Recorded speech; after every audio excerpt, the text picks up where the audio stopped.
The town of Ammie in Imo State was known for its peace. Life here was very slow, and the people loved one another like family. And in the heart of this town lived a man who embodied kindness, Pa Okonkwo. He was very peaceful and well loved in the village. He told stories to children under the mango tree. He helped settle problems. He gave advice to young people. People called him the voice of Ammie. But even the brightest lamp eventually goes out. One cold harmattan morning, the birds had not yet sung when Pa Okonkwo's elder daughter, Ngozi, knocked on his door to greet him. She called out, "Papa," but heard no answer. She opened the door and found him lying peacefully on his bed, eyes closed, hands folded over his chest. She moved close and tapped him. She called out again, "Papa," but was met with silence. And then it dawned on her that Papa had gone. Her scream tore through the morning air. Within minutes, the whole compound was filled with the sound of wailing. Ammie had lost its favorite elder. The elders gathered and they took Pa Okonkwo's body to Nimo mortuary to keep it there until the burial day. But not far away in Oba village, another old man died that same week. His name was Pa Madu. He was not like Pa Okonkwo. People feared him. They said he used dark magic. They said he talked to spirits. Even in death, nobody wanted to go near his house. He had no wife, no children, only one nephew, Ifeanyi, who lives in Onitsha. His body was also taken to Nimo mortuary. The day of Pa Okonkwo's burial came. It was a bright and busy morning. The family woke up early, all dressed in white. His children, Ngozi, Chidi and Obinna, went to the mortuary early to bring home their father. The air inside the mortuary smelled strongly of chemicals. Obinna, the eldest son, went in, cleared the bills, and said to the attendants, "Please bring out our father's body." The attendant nodded and went inside. The mortuary was busy that day. Many families came for burials. In the confusion, the attendant gave them the wrong body. Instead of giving them Pa Okonkwo's body, they gave them Pa Madu's body. But because the two old men were thin and had white beards, the family didn't notice. They took the body home and buried the body behind the family compound, as is tradition. Pa Okonkwo's children gave their father a befitting burial. Family and friends from all over gathered to bid farewell to a man who lived a good life. His grandchildren, both home and abroad, were all present. It was a huge celebration of life. There were different performances from both the live band and the village cultural group. Masquerades also performed. There was food, drinks, music, and dancing. That night, something strange happened. Ngozi had a loud knock on her door.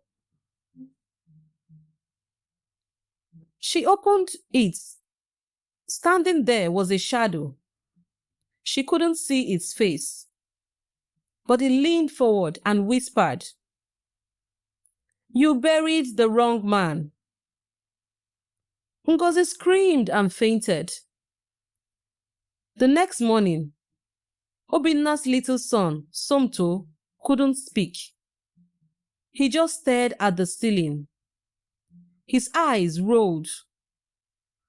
He drooled from his mouth. They rushed him to a native doctor.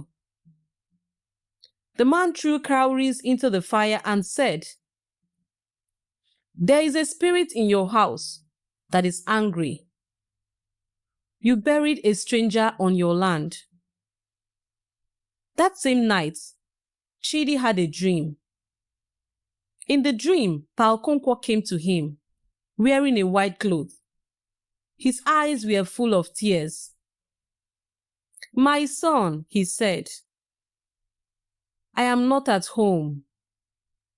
I am still here. You buried a stranger in my place.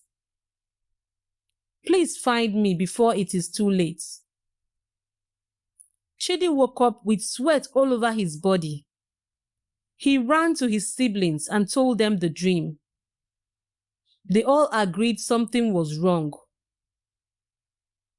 The next morning, they rushed back to the mortuary. When they told the attendants what happened, the old man among the workers began to tremble. That day was too busy, he said. We might have made a mistake. They began to open the records. After a while, the man said, "Oh no, Paokonkwo is still here. His body was never picked up."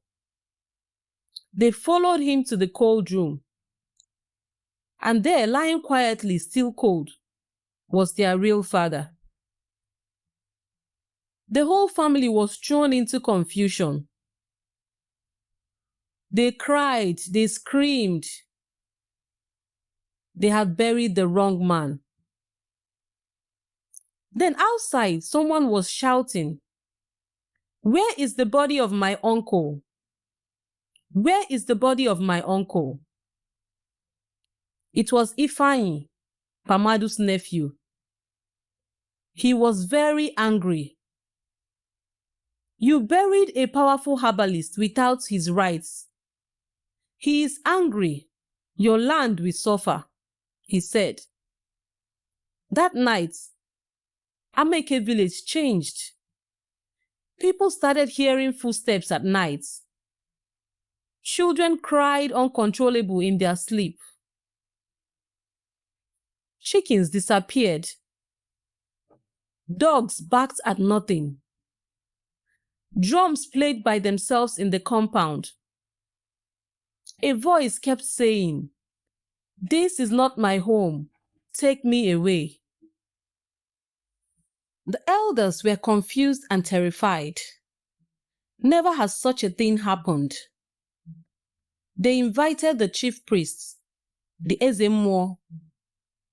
He came wearing red and black, with chalk on his face.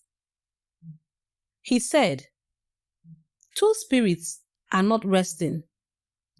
One was wrongly buried. One is still waiting. You must fix this now. No one must sleep in peace until it is done." The next morning, the family dug up the grave. They opened it. It was not Paokonkwo. It was Pamadu. They wrapped the body in white clothes and took it to Uba village. There, Ifeanyi performed the proper rites. He poured palm oil on the ground, killed a he-goat, made some incantations to undo what was done. He then said loudly, "Uncle, forgive me. I do not know." Pamadu was then laid to rest. Once this was done, Paokonkwo's children then took their father home. They dressed him in his favorite wrapper and red cap. They buried him under the mango tree where he used to tell stories. They sang hymns and clapped slowly. No loud drums, just peace. That night, the wind stopped. No more whispers, no more knockings. Some toes started to talk again. Ngozi had a dream again, but this time, she saw her father smiling in a bright light. He said, "Thank you, my children. I can rest now." From that day, the village returned to normal. People in Ammie still tell the story to today. And they also remembered the lesson. Always check the body before you bury it, or the spirit may never sleep. Thank you for watching this story. What would you do if your family accidentally buried the wrong body? Do you believe spirits can get angry when traditions are not followed? I would love to hear your thoughts in the comment section.